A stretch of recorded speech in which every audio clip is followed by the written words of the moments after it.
네, 나경철 뉴스캐스터와 함께합니다. 어서 오세요. 안녕하십니까. 자, 첫 번째 이슈는요. 네, 지난해 4월부터 전국적으로 시행되고 있는 안전속도 5030 제도. 아마 운전자들이라면 다들 체감하고 계실 텐데요. 네. 간단하게 말씀을 드리면 도심 주요 도로에서는 차량 속도를 시속 50km 이하로 하고, 그렇죠. 또 주택가와 같은 이면도로에서는 시속 30km 이하로 유지하는 정책입니다. 네. 기존 제한 속도보다 10에서 20km 정도 낮췄던 건데요. 경찰이 일부 도로의 제한 속도를 다시 상향시키기 위한 현장 점검에 돌입했다고 합니다. 아니 왜요? 이거 얼마 되지도 않았는데. 그렇죠. 꽤 효과가 있다고 알려졌는데요. 실제로 지난해 8월에 경찰청이 발표한 내용이 있는데, 이 정책이 시행된 4월 17일부터 100일 동안 이 정책 적용 지역에서 발생한 보행 사망자가 16.7%가 감소를 했고요. 오. 또 차량 속도에 따른 사망 가능성을 분석해 봤더니 시속 50km일 때는 사망률이 55%인데 시속 60km일 때는 85%로 높아진다라는 분석 결과도 나왔습니다. 자, 이렇게 본인들이 직접 발표한 결과가 있는데도 이걸 뒤집기 위한 점검에 나선 거죠. 그래서 일각에서는 경찰이 새 정부의 눈치를 보는 게 아니냐 하는 비판이 나오고 있습니다. 아니 이런 거 갖고도 눈치 봐야 돼요? 그러니까요. 왜냐하면 지난 4월에 이 대통령직 인수위원회에서 이 5030 정책이 비효율적이라는 여론이 있다는 이유로 제한 속도 상향을 전국적으로 확대하겠다 이런 발표를 한 바가 있거든요. 네. 물론 뭐 이 정책에 대해서 반대하는 여론이 분명히 존재하긴 합니다. 초기에 반발은 있었죠. 그렇죠. 예. 운전자들 입장에서는 아마 답답할 수는 있을 거예요. 왜냐하면 주변에 차가 거의 없는 경우에 50km를 달리려면 얼마나 또 답답하겠습니까? 네. 하지만 이 제도의 효과가 분명히 입증이 됐고, 또 이게 또 시민의 안전을 위한 정책이라면 내 가족을 지킨다라는 생각으로 사실 시속 10km 정도 차이 나는 불편은 감수할 수 있는 부분이거든요. 국민을 위해서 헌신하겠다라는 윤석열 대통령의 말처럼 경찰도 국민의 안전을 우선으로 생각했으면 좋겠습니다. 혹시 일자리 창출 사고는 아니겠죠? 일자리 창출이 될까요? 뭐냐면 이렇게 이제 저도 몰다 보면 이제 60으로 써있던 페인트 칠했던 거 다시 싹 지우고 50으로 다시 했잖아요. 그럼 또 이제 다시 하려면 또 저기 인력 투입해야 되잖아요. 굳이 그렇게까지 일자리를 창출해야 될까 싶은 생각이 드네요. 그냥 웃자고 한번 얘기해. 아니 이게 뭐 손바닥 뒤집는 것도 아니고 이게 뭐 얼마 되지도 않았는데. 그러니까요. 네. 참. 넘어가죠. 두 번째 이슈는요. 자, 미국에서 또 총기 난사 사건이 발생을 했습니다. 아유, 그러게요. 미국 텍사스주 초등학교에서 이 무차별 총기 난사 사건이 발생을 해서 어린이 19명, 또 교사 2명 등 최소 21명이 숨졌다고 하는데요. 중상자가 또 많다면서요? 네, 그렇습니다.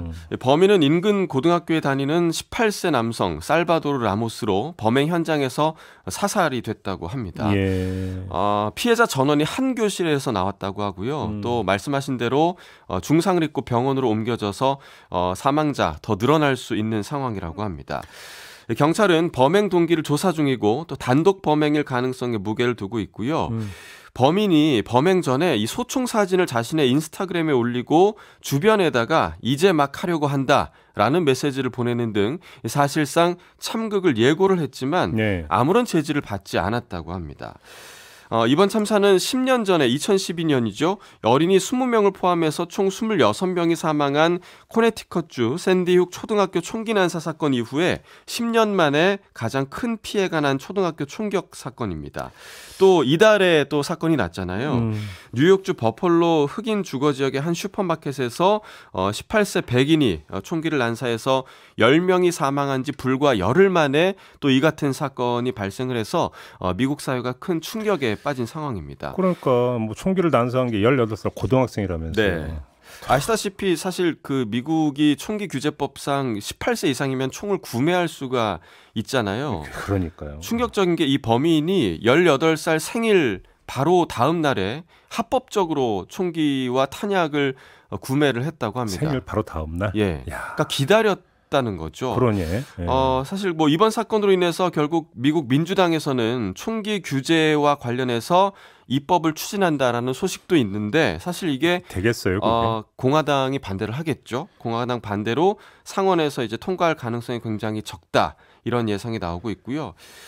이러한 희생을 좀 두고 봐야 할 정도로 총기 소지가 필요한 건가 하는 의문이 여전히 들고 이번 사건으로 또 세상을 떠난 어린이들 또 교사들의 명복을 비는 마음입니다. 근데 미국에서 제일 그 막강한 이익 단체가 전미 총기협회 아닙니까? 그렇죠. 그게 되겠어요? 이번에 또 주지사, 텍사스 주지사가 이 후원 행사에 참석할 예정이었다고 하더라고요. 그러니까요. 네. 바이든 뭐 대통령이 지긋지긋하다 이런 표현까지 썼다고 하는데 네. 그래도 이게 뭐 되풀이 되는 거죠. 뭐 공회적인 상황이라고 봐야 될 것 같습니다. 네. 참. 네, 자 마지막 이슈로 가죠. 최근 가상화폐 시장에서 투자자들에게 50조 원 피해를 입히고 행방이 묘연해진 테라폼레스 권도영 대표 측이 국내 5대 가상화폐 거래소에 연락을 해서 루나 1.0이 발급이 되면 재상장을 해달라라고 부탁을 한 것으로 전해졌습니다. 네. 이 테라폼레스 측은 이른바 테라 생태계 복원 계획을 세우고 있는 것으로 알려졌는데요. 쉽게 말해서 권 대표가 새로운 코인을 또 발행을 해서 기존의 손실을 본 투자자들에게 나눠준다라는 게 이 계획의 골자입니다. 이러한 계획의 일환으로 5대 거래소에 재상장 부탁을 한 것으로 보이고요. 또 이러한 부탁을 텔레그램을 통해서 했다고 하거든요. 현재 검찰이 테라 루나 폭락 사태를 수사하고 있잖아요. 예. 그래서 다소 비밀리에 이런 제안을 하기 위함이 아니었나 생각이 듭니다. 사실 뭐 또 다른 피해자를 나올 수 있는 굉장히 좀 위험한 발상이 아닐까 생각이 됩니다. 일단 뭐 좀 수사 결과가 어떻게 나오는지를 보고 네. 거기서 또 이제 대책이 이제 마련이 좀 돼야 되는 부분이 있겠죠. 그렇습니다.